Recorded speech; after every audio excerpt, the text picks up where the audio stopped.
Assalamualaikum warahmatullahi wabarakatuh. Waalaikumsalam warahmatullahi Waalaikumsalam Alhamdulillah, warahmatullahi wabarakatuh. Alhamdulillah, wassalatu wassalamu ala rasulillah. Qala rabbi shrah li sadri wa yassir li amri wa hlul 'uqdatam min lisani yafqahu qawli.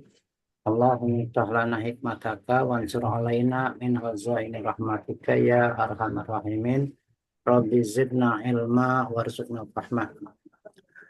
Adik-adik sekalian, pada pertemuan kali ini kita memasuki pertemuan ke-6.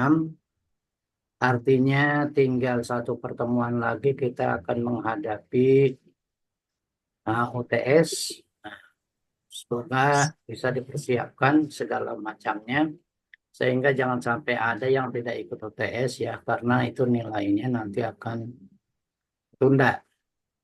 Dan selanjutnya nanti kita ujian UTS itu offline. Saya sudah bilang ya, soalnya saya sudah berikan. Nanti jangan lupa pertemuan besok saya akan menyampaikan kisi-kisi. Jadi bagi adik-adik harus mengingatkan saya biar nanti juga itu untuk mempermudah Anda menjawab soal UTS. Kemudian saya berikan poin-poinnya. Jadi kisi-kisi itu poin-poin daripada pertemuan kita selama 7 pertemuan.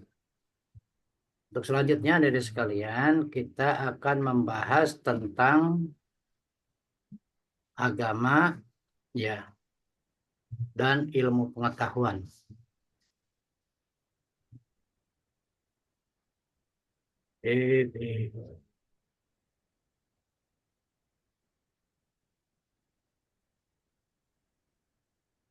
Izinkan saya untuk share screen ya.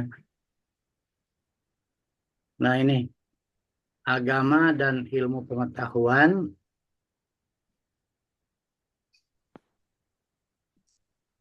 Di dalam Islam, ilmu pengetahuan sangat dianjurkan, bahkan diwajibkan bagi umat manusia untuk mempelajari ilmu pengetahuan. Artinya, Islam sangat memperhatikan tentang ilmu pengetahuan dan perkembangannya.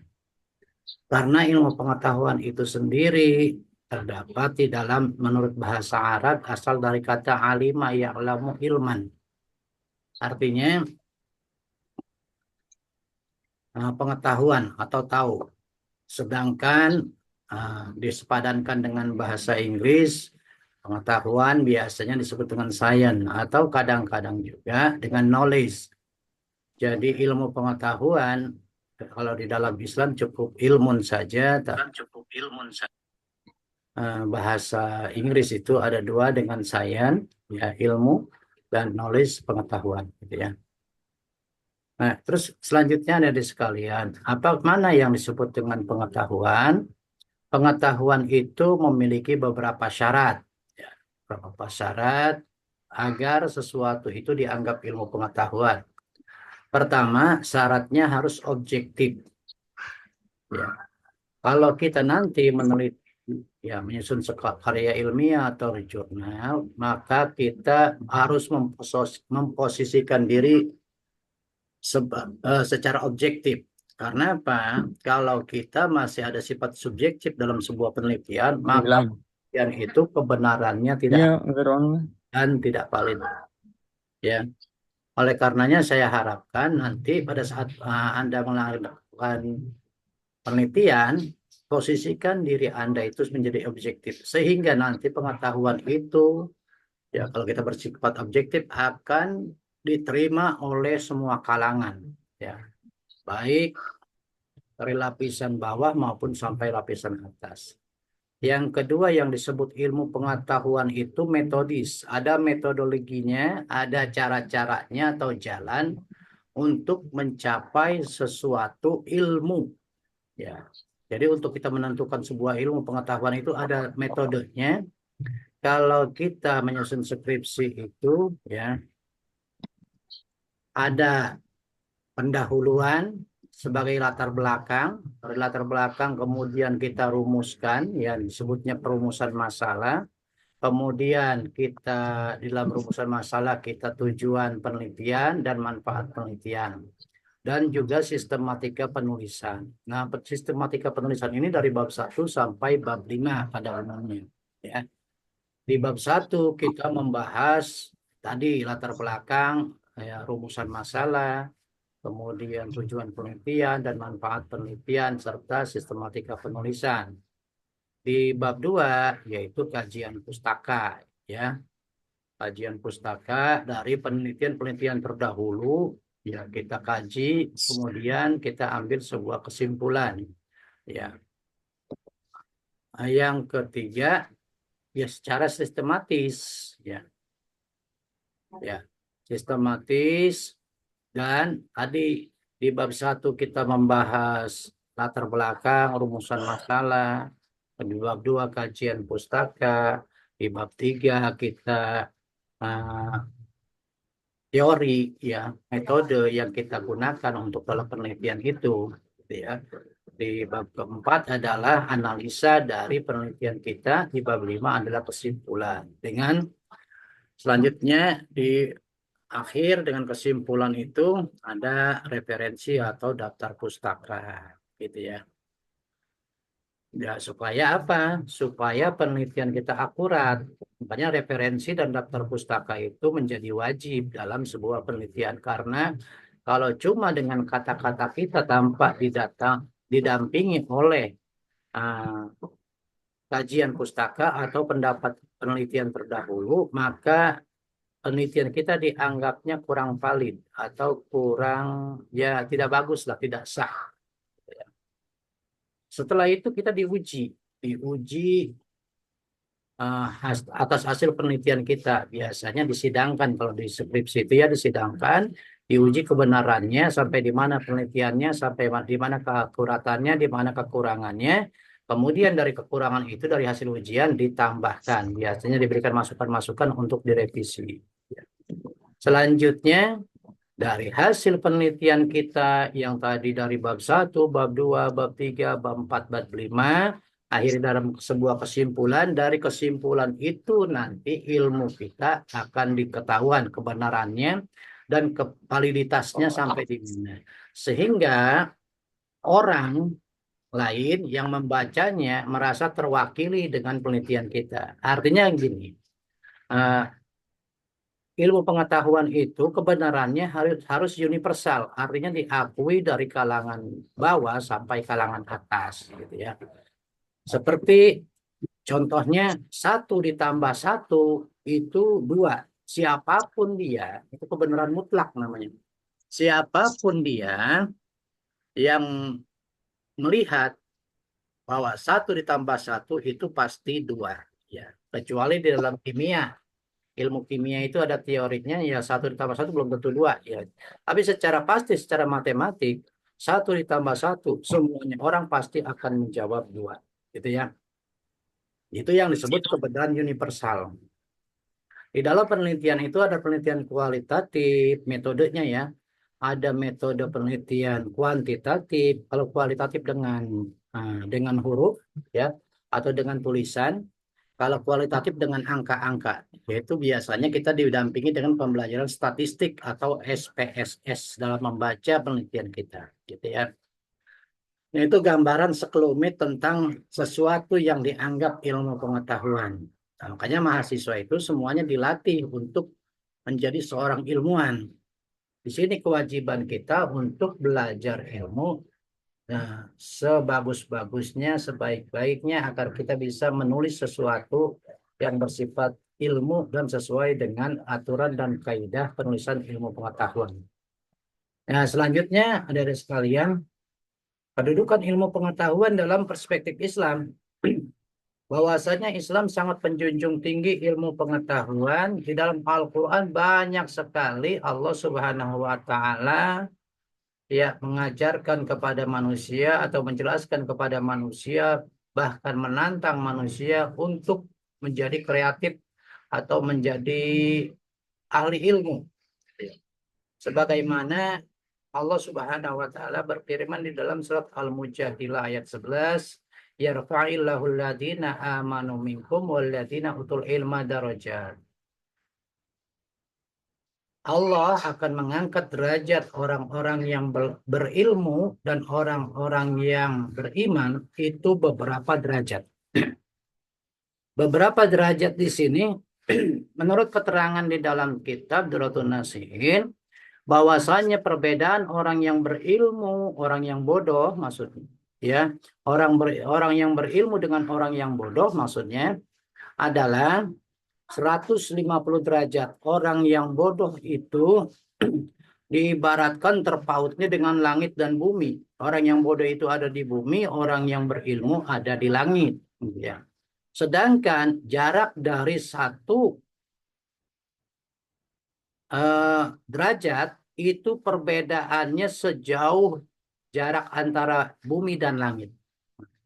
Artinya dikali 500 ya, derajat. Orang yang berilmu itu sangat luar biasa derajatnya di hadapan Allah Subhanahu wa taala. Perlu adik-adik ketahui ya, kalau kita jarak dari bumi ke bulan itu sekitar 350 kilometer, 350.000 kilometer. Jarak dari bumi ke matahari sekitar 1,5 juta kilometer. Itu kalau ditempuh dengan kendaraan kecepatan 10.000 kilometer per jam, itu mencapai sekitar ya 1 mingguan baru sampai ke bulan. Gitu ya. Kalau ke matahari tidak ada yang sanggup ya, karena di matahari itu mengandung gas api gitu ya.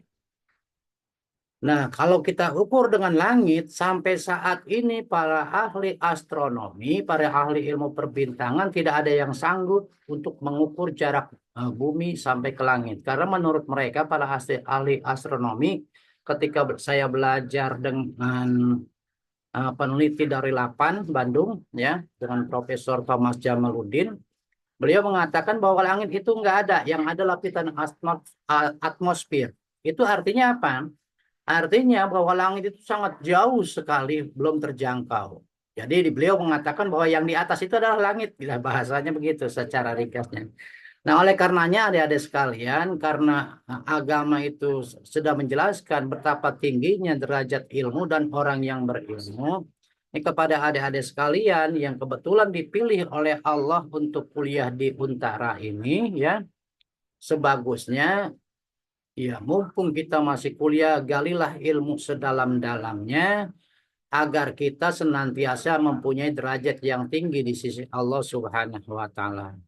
Jadi kuliah jangan cuma sekedar datang atau absen saja, tapi galilah ilmu sedalam-dalamnya supaya kita menjadi orang yang pintar, ahli ilmu dan ahli kebaikan. Karena kalau kita cuma hanya ingin mendapatkan ijazah saja, itu sangat rugi sekali.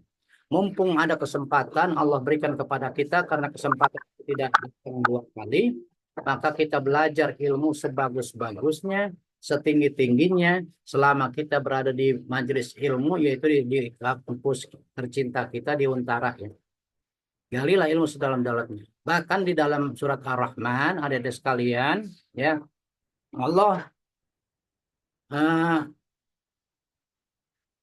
mengajak manusia dan bangsa jin, artinya bahkan menantang manusia dan bangsa jin untuk menembus 7 lapis langit dan 7 lapis bumi, gitu ya. Ya ma'syarul jinni wal insi ini stata'tum an tanfuzu min aqris samawati wal ar la tanfuduna illa bil sultan, gitu.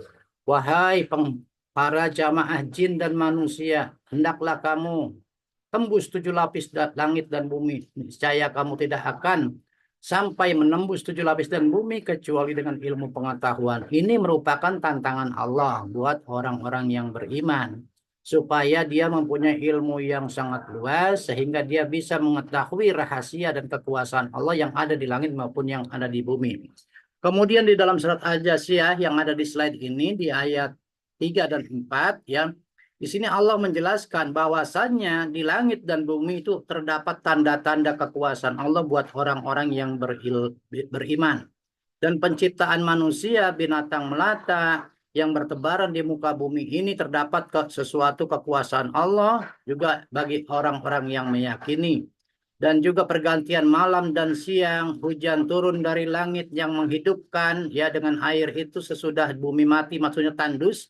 Dan pada perkisaran angin terdapat pula tanda-tanda kekuasaan Allah bagi kaum yang berakal. Di sini Allah memberikan pernyataan bahwanya sanya di langit dan di bumi dan makhluk di sekitar kita termasuk air, angin, ya semuanya itu ada tanda-tanda kekuasaan Allah. Galilah potensi yang ada di dalam situ sehingga kita tahu akan kebenaran yang hakiki dan kebesaran Allah Subhanahu wa taala. Ingat, di dalam mencari ilmu itu kita tujuannya adalah untuk dengan ilmu pengetahuan itu untuk mencari ridha Allah dan mengenal kekuasaan Allah. Kalau kita sudah kenal dengan kekuasaan Allah, melihat kebesaran Allah, maka kita akan terus terkagum-kagum dengan Allah yang Maha Pencipta dan Maha Agung dan serta Maha Besar. Nah, selanjutnya dari sekalian, nah ini kecenderungan perintah berpikir menggunakan akal.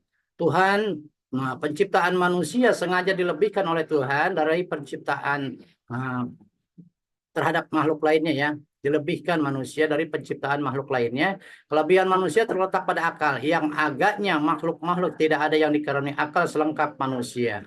Berkat akal nyala manusia bisa terbang membumbung tinggi di angkasa, lebih pandai daripada raja wali dan jenis burung apapun. Berkat akalnya manusia itu bisa masuk ke dalam bumi, lebih pintar dari jenis binatang melata apapun. Dan berkat akal pula manusia bisa berenang dan menyelam ke dalam air, lebih mahir daripada ikan dan segala jenis binatang yang ada di laut. Nah ini gambaran tentang bahwa manusia diberikan kelebihan oleh Allah Subhanahu wa taala berupa karunia akal yang sangat luar biasa.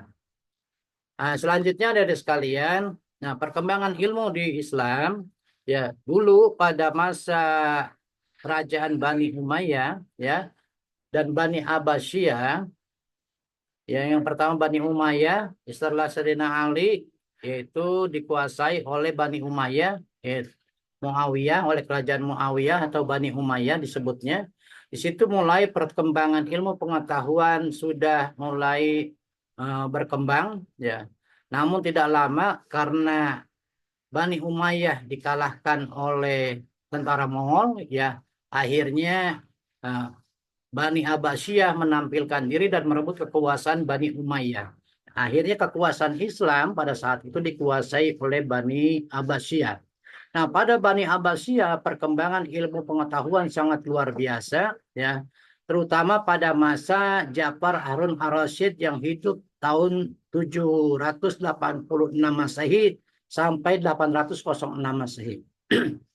Beliau sangat cinta ilmu pengetahuan sehingga kebudayaan Islam berkembang sangat pesat ya. Termasuk beliau itu bukti bahwa beliau sangat cinta ilmu pengetahuan. Harun ar-Rasyid menciptakan organ. Jadi orang yang pertama kali menciptakan organ adalah Harun ar-Rasyid.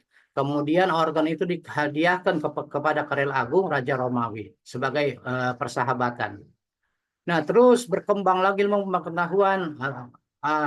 Khalifah Harun ar-Rasyid meninggal dunia digantikan oleh anak keturunannya. Kemudian pada masa Khalifah Al-Ma'mun ya, Harun ar-Rasyid ini digantikan oleh Khalifah Al-Ma'mun. Nah, khalifah yang berkuasa selama 20 tahun ini sangat gemar dengan ilmu pengetahuan, akhirnya melakukan berbagai cara untuk menerjemahkan buku-buku ilmu yang masih ditulis dalam bahasa Romawi ya, diganti ke dalam bahasa Arab, diterjemahkan ke dalam bahasa Arab, sehingga menjadi efektif buat orang Islam untuk mempelajari pada saat itu. Sehingga berkembanglah ilmu filsafat, ilmu logika, atau ilmu matematika, dan sehingga muncul periode ini beberapa tokoh filosof Muslim seperti Al-Kindi dan Al-Farabi. Kemudian ini tadi yang saya jelaskan tentang Bani Umayyah di Andalusia juga, seperti tokohnya yang terkenal adalah Muhammad bin Ibnu Malik dan Ibnu Rushd. Ini tokoh-tokoh ulama dan sekaligus tokoh ilmu pengetahuan di Cordoba. Di Cordoba itu di Spanyol, di Andalusia. Ya. Nah, umat Islam di sini menguasai Spanyol sekitar 700 tahun, namun sampai saat ini tidak ada bekas-bekas peninggalan kerajaan Islam di Andalusia atau di Spanyol. Karena apa? Semenjak Islam dikalahkan di Andalusia, semuanya situs-situs bersejarah di Andalusia dihancurkan oleh bangsa Romawi agar tidak ada jejak-jejak Islam. Di sana mereka sangat benci sekali sama orang Islam di daerah Spanyol. Ya, sampai terakhir tahun 97 bekas itu tidak ada sama sekali. Ya, bekas-bekas kerajaan Islam. Selanjutnya perkembangan ilmu pengetahuan ini yang saya ambil dari contoh-contohnya ya, para ahli. Ya, nanti akan dijelaskan secara rinci ya. Seperti ahli matematika, munculnya Al-Khwarizmi pada masa kerajaan Abbasiyah, ya, menulis buku berhitung, yaitu Al-Jabar wal Muqabalah. Ahli kedokteran, Al-Kindi, penulis buku ilmu mata, Ar-Raji, atau Rajes, penulis buku kedokteran. Abu Qasim Al-Jahrawi, ahli bedah. Ibnu Nafis, penemu sirkulasi darah. Dan Ibnu Sina, ahli sastra Ibnu Rabin dan Ibnu Basyam, dan juga Al-Khaqqah, ahli hukum, politik, ekonomi, dan astronomi Ibrahim Ibnu Yahya An-Naqas, penentu gerhana dari membuat teropong bintang modern, ahli hadis dan fikih Ibnu Abdil Bar, Qadiyad, sejarah di dalam sejarah Ibnu Khaldun, penemu teori sejarah, ahli kelautan Ibnu Majid, bahkan menjelajah Andalusia, menginjakkan kakinya di benua Amerika 5 abad sebelum Christopher Columbus. Nah, ini cerita tentang kejayaan umat Islam pada saat itu. Nah, terus perkembangan ilmu pengetahuan, karena ilmu berkembang adik-adik sekalian dari masa ke masa ya. Pada saat abad ke-7 tadi sampai abad ke-12, kejayaan ilmu pengetahuan dipegang oleh orang Islam di bawah kerajaan Abbasiyah, Bani Abbasiyah. Yang muncul tokoh-tokoh ya seperti Ibnu Hayyan, yaitu yang hidup pada tahun 731 sampai 815 Masehi. Di Eropa dikenal dengan nama Geber, seorang filosof dan logika yang bekerja di dalam bidang fisika. Namun beliau juga memiliki keahlian yang luar biasa dalam bidang ilmu kimia. Kemudian Al-Khwarizmi, ini adalah tokoh yang penemu angka nol. Cikal bakalnya ilmu komputer dan teknologi pada saat ini, yaitu karena Al-Khwarizmi yang memadukan matematika India dengan matematika Romawi, dan akhirnya beliau menemukan angka nol. Beliau juga disebut Bapak Aritmatika oleh orang Barat, karena beliaulah yang pencetus ilmu aritmatika. Dan buku beliau yang sangat terkenal tadi saya sudah sebutkan, Al-Jabar wal Muqabalah. Di Eropa itu sangat dipelajari. Ya, beliau juga sebagai bapak algoritma. Gitu.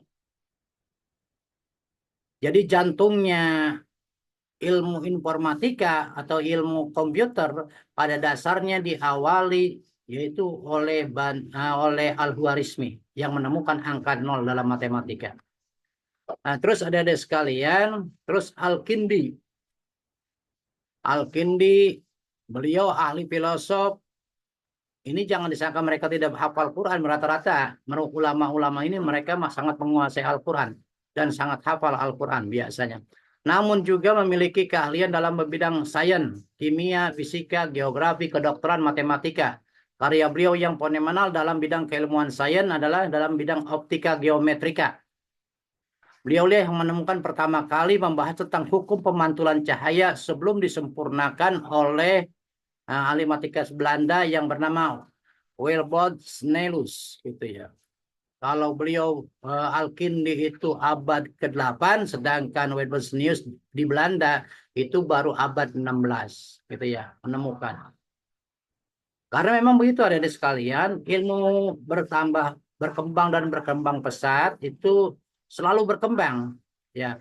Semenjak ditemukan angka nol, kemudian munculnya ilmu informatika yaitu sekitar tahun 1950-an ya, 60-an kurang lebih komputer itu ditemukan ya, yang besar kemudian sampai yang kecil, karena ilmu terus berkembang dan berevolusi ya. Disitulah ada kebaruan-kebaruan sehingga nanti nih pada saat ini kita dengan gandrung semuanya orang menggunakan HP Android. Mungkin tahun 2035 diperkirakan sudah beralih. HP Android sudah tidak berlaku lagi, tapi menggunakan kacamata pinter.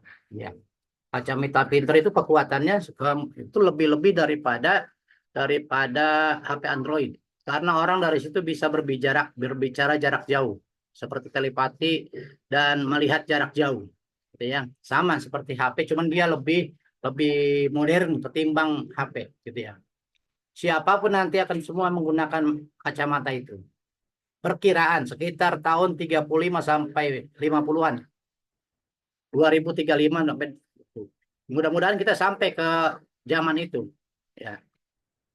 Terus ada sekalian, ini juga ya ada Ibnu Qurrah, Ibnu Batani, ya, seorang ahli astronomi dan ahli juga matematika trigonometri yang kita kenal dengan ilmu sinus, kosinus, tangen, ya, trigonometri dan kotangen, ahli astronomi.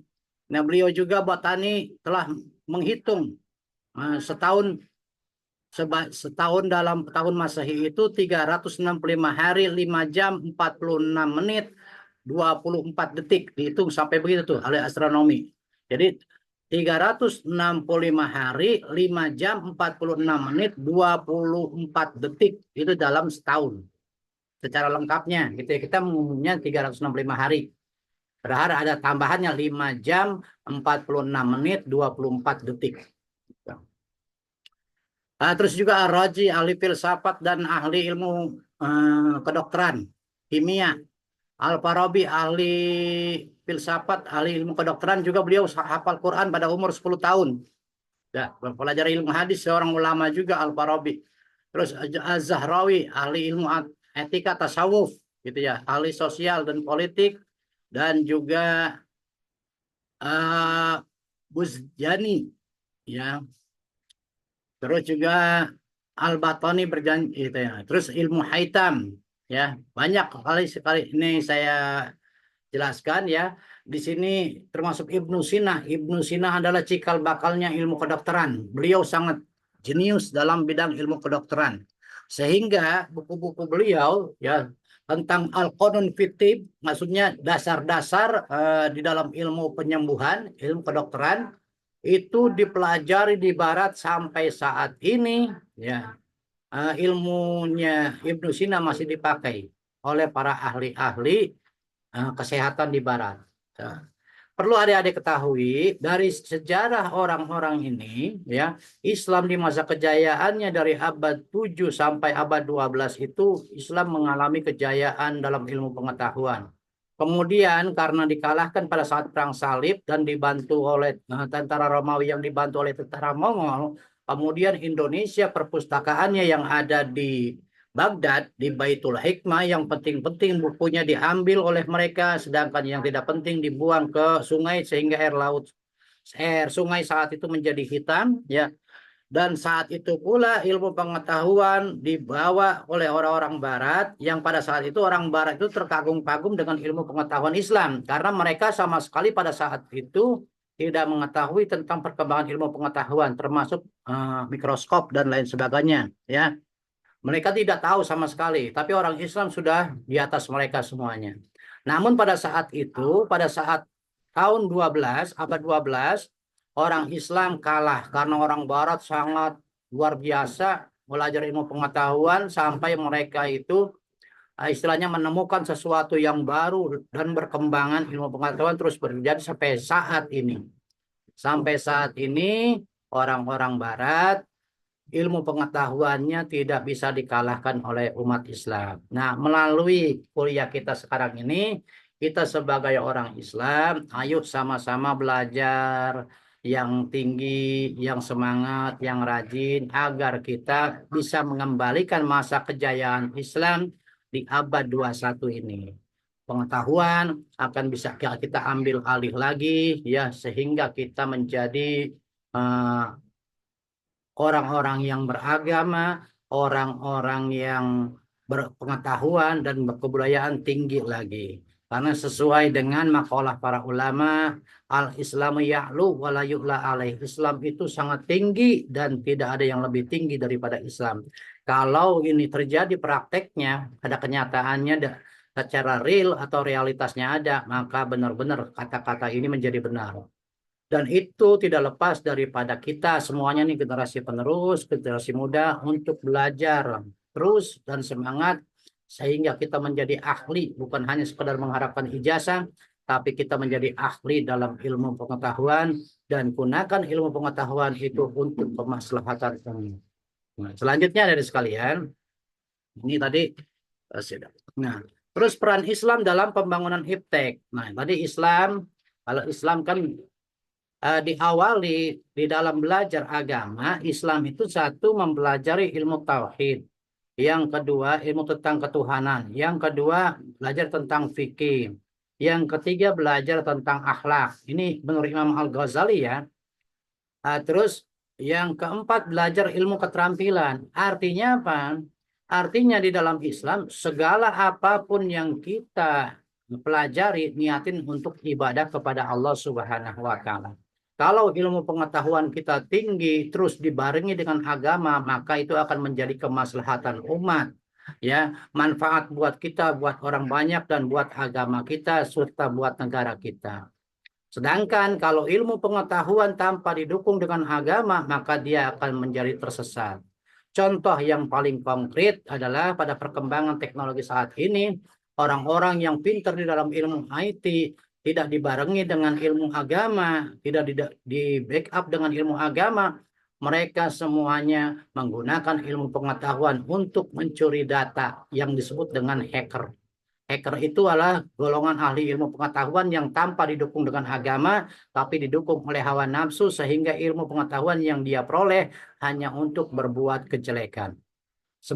Sebaliknya, orang yang mempunyai ilmu pengetahuan didampingi dengan ilmu agama, dilindungi oleh ilmu agama, sehingga ilmu pengetahuannya lebih bermanfaat. Sehingga kalau dalam bahasa teknologi sekarang disebutnya cyber, itulah orang-orang yang ilmunya bermanfaat buat dirinya, buat agamanya, buat bangsa dan negaranya. Semoga kita semuanya menjadi orang-orang yang belajarnya niat ibadah kepada Allah, gunakan ilmu pengetahuan kita untuk sebaik-baiknya untuk kemaslahatan umat. Demikian penjelasan kita kali ini ya, terkait dengan ilmu pengetahuan dan agama. Nih, adapun soal-soal yang harus dijawab nanti setelah perkuliahan ini selesai, waktunya tinggal 2 menit lagi. Nanti soal-soal ini dijawab sesuai dengan ada yang di slide. Ingat, fotonya atau resumnya jangan menggunakan video yang saya share pembelajaran sekarang ini, tapi di foto video yang ada di tugas di e-kampus, dibuka, ditonton, kemudian diresum. Itu masih ada mahasiswa yang tidak meresumnya, ya walaupun cuma setengah halaman resum, ya nggak apa-apa. Untuk penyempurna penilaian kita itu masih ada yang nilainya 90, berarti satu tidak rapi, yang kedua tidak ada resumnya, gitu ya. Cuman ada fotonya saja, itu nilainya 90, gitu ya. Kalau yang sudah lengkap 100, itu tinggal komentarnya ya sudah lengkap ya. Lengkap, ada yang tidak rapi, lengkap namun tidak rapi, gitu. Biasanya begitu. Ada yang tidak dikomentarin sama saya karena itu saya sudah malas ngomentarin berkali-kali tapi tidak dipakai, gitu ya. Itu nanti tinggal diperbaiki, karena itu akan berpengaruh pada nilai Anda. Itu saja yang dapat saya sampaikan. Terima kasih atas segala perhatian. Saya tutup. Wallahul muwaffiq ila aqwamit thoriq. Wassalamualaikum warahmatullahi wabarakatuh. Waalaikumsalam warahmatullahi wabarakatuh. Masih ada 1 menit lagi yang mau bertanya, silakan. Pak, Ya, nanti UTS sistemnya gimana, Pak? ya, soalnya pilihan ganda 25. 5 soalnya esai. Saya gitu biasanya. Dan itu diambil dari pertemuan 1 sampai pertemuan 7. Dan Anda yang menjawab di tugas itu sebagai latihan, nanti bisa menjawab insya Allah di UTS itu. Tidak jauh dari tugas-tugas yang dijawab oleh Anda di slide itu. Dan juga meringkas video pembelajaran yang ada di situ, itu tidak jauh dari situ. Nanti saya akan berikan kisi-kisi poin-poinnya mana-mana saja yang harus dipelajari. Nanti insya Allah nilainya bagus-bagus. Ya. Offline atau online, Pak? Ya. Online, Pak. Offline atau online? Offline.